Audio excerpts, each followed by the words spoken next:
The heat in the Nevada desert during July is not just a weather condition, it is a physical weight. It presses down on the cracked asphalt of the Advanced Combat Training Facility, distorting the horizon into shimmering waves of mirage. It dries out the lungs and tests the spirit. But for Staff Sergeant Mara Keene, and for 14 days, Mara Keene had been the ghost haunting the bottom of the roster. To the instructors, she was a puzzle. To her fellow trainees, she was a joke. On the rifle range, a place where the smell of cordite and the weight of a carbine should have felt like home, she was a disaster. Her stance was wrong, her grip was loose. Her shots didn't just miss the bullseye, they drifted wide, kicking up dust in the berm, turning standard silhouette targets into monuments to her incompetence. During reload drills, her fingers, calloused, scarred, and rough, seemed to lose all dexterity.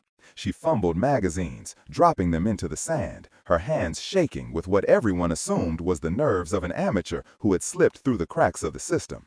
But the absolute low point, the moment that sealed her fate in the eyes of everyone at Bravo 12, happened on Tuesday morning of the second week. It was the stress inoculation course. Navigate a maze of razor wire and low walls while instructors fired paint rounds and detonated pyrotechnics to simulate the chaos of war. Keene was crawling through the dirt, her breath coming in ragged gasps. Suddenly, a flashbang grenade detonated 3 meters to her right. Bang! A thunderclap that tore through the air, accompanied by a blinding flash of magnesium white light. Every soldier knows the drill. It is drilled into you from day one of basic training. You flinch, you cover your ears, you reassess, and you move. You push through the disorientation. But Keene didn't move. She stopped. It wasn't a tactical pause. It wasn't caution. It was a total system shutdown. She froze. Her dark brown eyes went wide, staring at a point in space that didn't exist. Her body went rigid, locked like a statue amidst the smoke and the noise. She stood there for 15 seconds. In a firefight, 15 seconds is a lifetime. In a training exercise, it is an eternity of humiliation. Pathetic, an instructor whispered, shaking his head as he had to physically grab her harness and drag her out of the kill zone. The rumors started before the dust had even settled. In the communal showers that smelled of industrial bleach, in the barracks where 30 pairs of boots aired out, the whispers spread like a virus. "I heard she's a diversity hire," one soldier sneered while polishing his boots. "No, it's worse. She's a charity case. Probably a desk jockey from the Pentagon who needs a field badge to get a promotion." "I bet it's PTSD," another whispered, tapping his temple. "Did you see her lock up when that bang went off? She's shell-shocked. She's broken. Someone like that is going to get us all killed." Keene heard it all. The walls were thin, and soldiers are not known for their quiet voices. She sat alone at a table near the window in the mess hall, her back pressed against the cold concrete wall. It was an old habit. Never sit with your back to a door. Never leave your blind side exposed. She ate her tasteless food mechanically, staring down at the gray plastic tray, swallowing the insults along with the dry bread. Her left leg throbbed with a dull, grinding ache. It was an old injury, a souvenir from a place that didn't exist on any official map. And she disguised the pain with a subtle hitch in her step that everyone mistook for clumsiness. She was a gray shadow in a sea of crisp, eager uniforms. And then there were the Golden Boys. If Mara Keene was the embodiment of failure, Lieutenant Markham was the poster child for military perfection. He was the kind of officer they put on recruitment brochures: square jaw, perfect teeth, a uniform that seemed to repel dust, and an ego that filled the entire room. Markham had surrounded himself with a court of admirers, the self-proclaimed Elite Four. There was Torres, a mountain of muscle whose solution to every problem was brute force. There was Miller, a man with shifting eyes and a tongue like a razor blade. And there was Peters, a nervous follower who laughed too loud at jokes he didn't understand, just to feel safe near the alpha male. They had chosen Keene as their favorite form of entertainment. "Hey, tourist," Markham shouted across the mess hall one evening. He used the nickname to imply she was just visiting the war, a sightseer in a land of warriors. "I heard we're doing live-fire grenade drills tomorrow. Do you need me to borrow my grandmother's earplugs for you? We wouldn't want you to faint again." The table erupted in laughter. Torres flexed a bicep the size of a cannonball, feigning trembling fear. "Oh, Mommy, the noise is too loud. I think I wet myself." Miller leaned back, picking his teeth with a plastic fork. "Lay off her, boys. Don't make fun of the handicapped. Maybe she used to be a cook. She knows how to chop onions, not how to clear a room. She's rear echelon trash." Keene paused, just for a microsecond. The hand holding her fork, which had been hanging limp by her side, curled into a fist. The knuckles turned white. The tendons in her forearm tightened like steel cables. A flash of pure, unadulterated violence sparked in her brain. But then, just as quickly as it came, the tension vanished. She exhaled. She loosened her grip. She stood up and walked to the disposal bin with that familiar hitching limp. She didn't look at them. To her, they were just static on the radio, annoying background noise, signifying nothing. But Markham made a fatal error. He looked at her posture, her limp, her silence. He didn't look at her eyes. Even with her head down, Keene's eyes never stopped working. As she walked through the room, she wasn't looking at the floor. She was counting the steps to the emergency exit. 12 steps. She was noting the position of the plastic knife on Torres's tray. She was tracking the reflection of the room in the window glass. It wasn't fear. It was assessment. It was programming. There was only one man in the entire facility who saw past the facade. Master Chief Raines. Raines was the old guard. He had been training operators for 20 years. He knew the smell of fear, and he knew the stench of incompetence. But the case of Mara Keene was keeping him awake at night. He had started reviewing the security footage from the barracks. He watched the grainy black and white tapes from 3 a.m. when the rest of the world was asleep. What he saw in those tapes contradicted everything that happened on the training range. In the footage, Keene woke up. She sat on the edge of her bunk in total darkness. Silence. She pulled her rifle from the rack, and then she stripped it. No light, no sound. Her fingers danced over the weapon with a speed and fluidity that was terrifying to watch. Click, clack, snap. The rifle was reduced to a pile of components in 8 seconds. It was reassembled in 10. There was not a single wasted millimeter of movement. It was the fluidity of water, the precision of a Swiss watch. Raines sat in his office, smoke from his cigarette curling into the air, staring at the screen. "She's not clumsy," he muttered to the empty room. "She's leashed. But why? Why would a soldier with expert-level skills fail so spectacularly when a loud noise went off? Why the freeze? Why the act?" It didn't matter.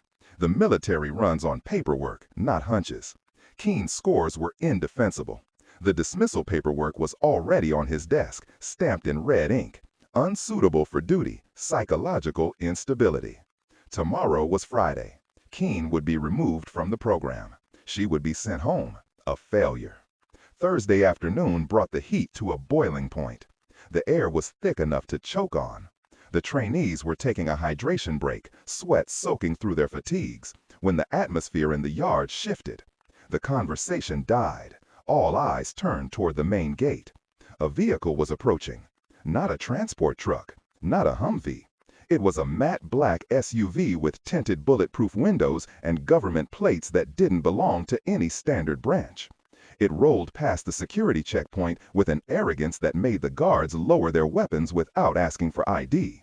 The SUV stopped near the command shed. Dust swirled around the tires. The driver's door opened. The man who stepped out didn't wear a uniform laden with medals.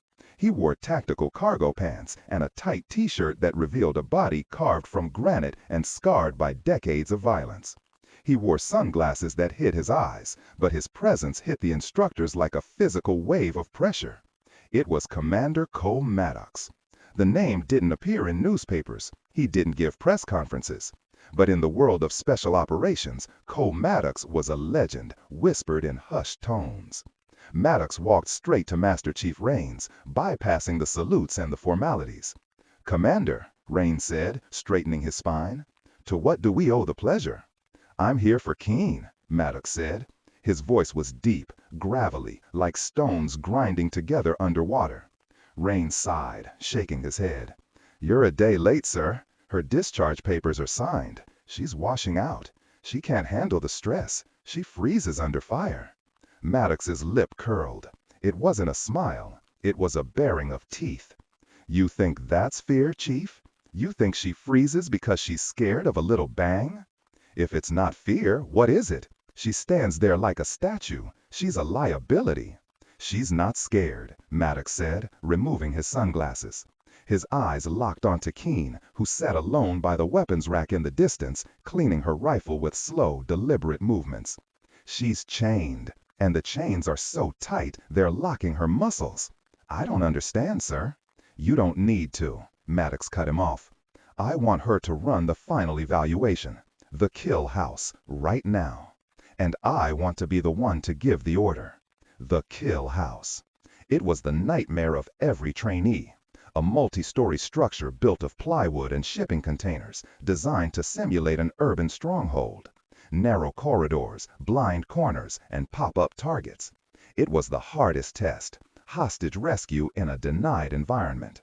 Markham's squad was called up, and as a final twist of the knife, Keene was assigned to them.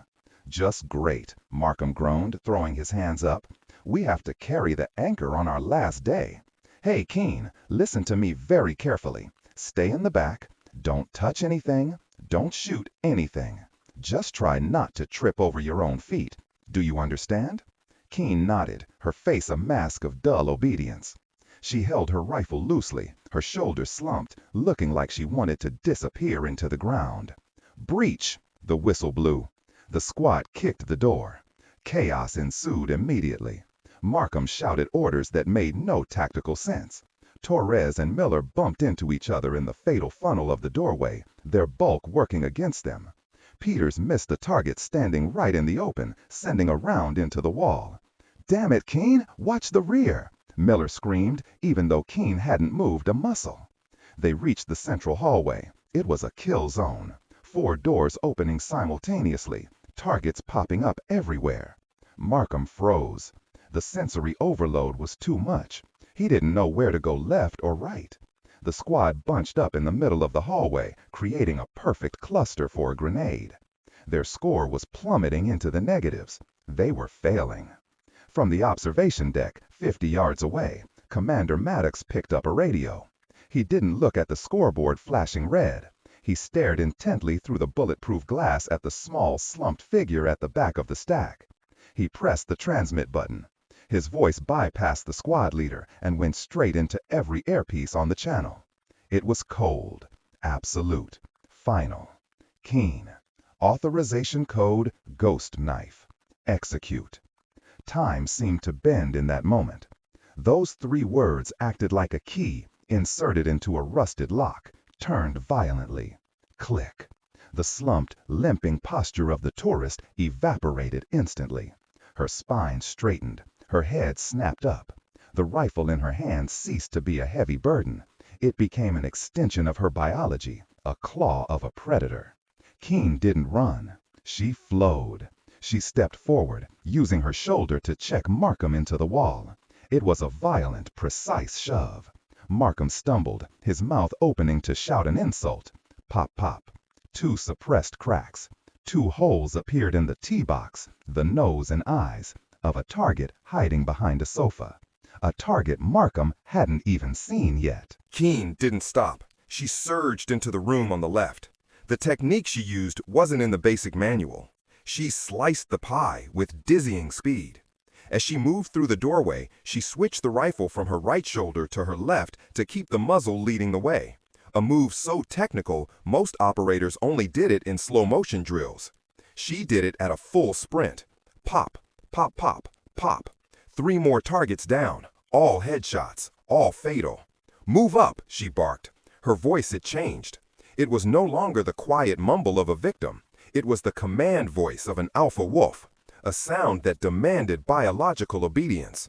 "Torres, suppress the right flank. Miller, on me. Markham, get off your ass and move." Markham and his boys were terrified, genuinely terrified. They were watching a monster shed its skin. They scrambled to their feet, obeying her without thinking, like children. Keene moved through the house like a hurricane. She didn't need to see the targets to know where they were. She read the geometry of the room. She felt the airflow. When a target popped up from a blind corner, her muzzle was already waiting there. They reached the hostage room, the final exam. 4 terrorists, 1 hostage, moving targets swinging like pendulums. The hardest shot in the book. Keene kicked the door. She didn't stand. She slid across the floor on her knees to lower her center of gravity and open the upward angle. Pop, pop, pop. 4 shots in 1.2 seconds. Silence fell over the kill house. Smoke drifted in the stagnant air. The 4 terrorist targets each had 2 holes in their chests, grouped tighter than a coin. The hostage target in the middle was untouched. The buzzer sounded. The clock stopped at 10 minutes. The previous facility record was 28. Markham stood leaning against a wall, gasping for air, his face drained of blood. He stared at Keene, who was standing up, dusting off her knees, her face as expressionless as if she had just filed a tax return. What are you?" Markham whispered, his voice trembling.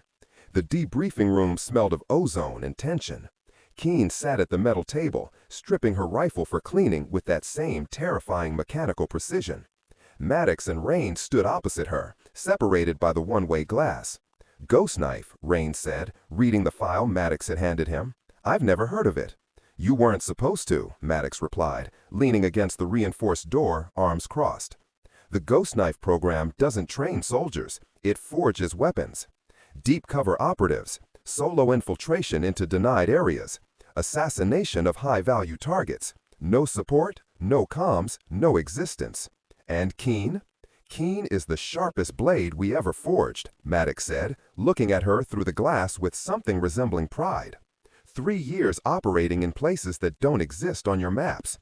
100% mission success rate. 0 civilian casualties. "Then why?" Raines pointed at the monitor playing the replay of Keene freezing at the obstacle course. "Why was she so pathetic for 2 weeks? Why did she freeze when she heard the flashbang?" Keene seemed to hear the question through the glass. She stopped cleaning. She looked up. Her eyes were sharp, dangerous, but tired. Maddox opened the door and walked in with Raines. "It's the conditioning, Master Chief," Keene said quietly. Her voice was calm, analytical. "The program implants a subconscious psychological block. It's like the safety switch on a nuclear warhead. To survive deep cover among civilians, to be a waitress, a nurse, a nobody, without accidentally snapping someone's neck because they tapped me on the shoulder, my combat reflexes are locked." "Locked?" Raines asked. "Correct," Maddox interjected. "Without the authorization code, her brain actively suppresses high-level combat responses.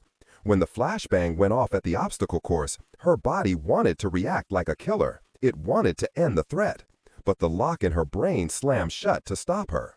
The conflict between instinct and programming caused a system overload. That's why she froze. She wasn't scared, Chief. She was fighting a war inside her own head to not kill everyone in a 5-mile radius." Raines stared at her, stunned. He looked at the small woman with new eyes. The clumsiness, the slowness, the endurance of insults. It was all a monumental effort of self-control. She had accepted the humiliation, the bullying, and the dismissal, all to keep the safety on, to keep people like Markham safe from her.